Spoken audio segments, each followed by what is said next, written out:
Welcome back to the deep dive.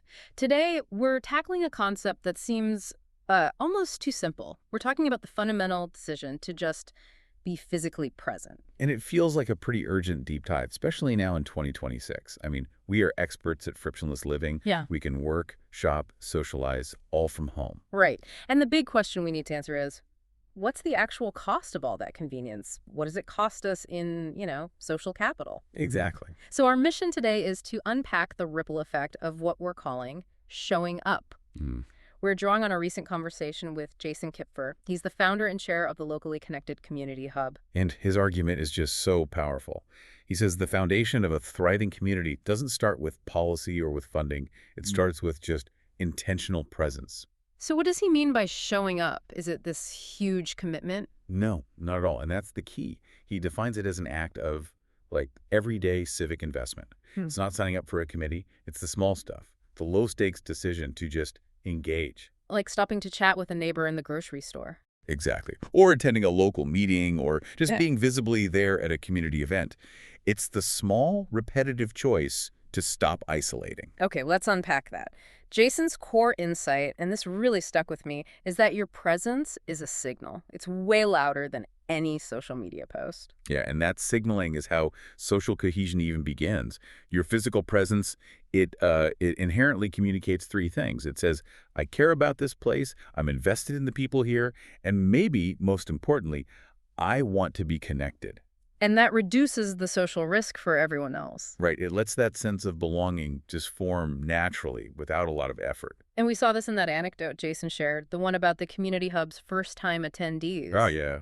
They show up, maybe feeling a little awkward, but then they see a handful of familiar faces, even semi-familiar ones. And that immediately validates their decision to come. By the second meetup, he said, they aren't just attendees anymore, they've already built the first threads of a real connection. And that familiarity, that's the bridge. It's the bridge from anonymity to genuine community. Which brings us to this sociological concept of weak ties.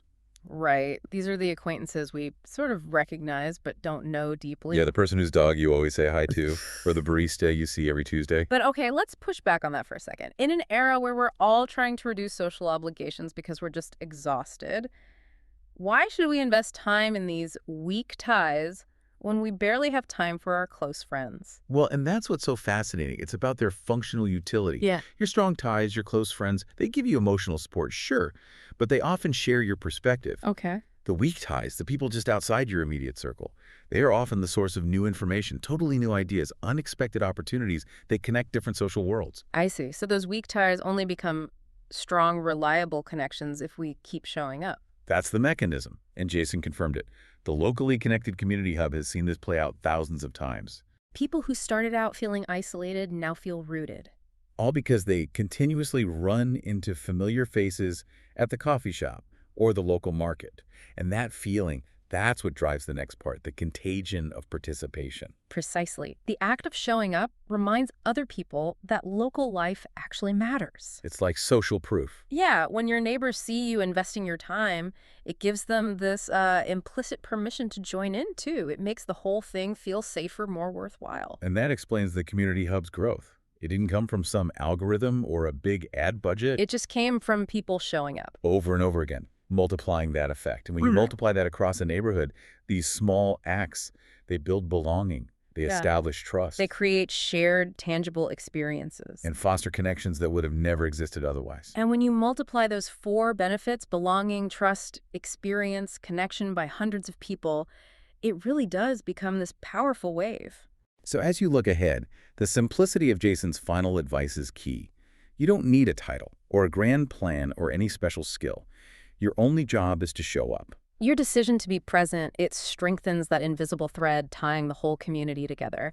It helps shape a more inclusive, safer, and welcoming environment one moment at a time. So how will you leverage your physical presence to start a new ripple in your neighborhood this week? That's the question to consider. We'll see you for the next deep dive.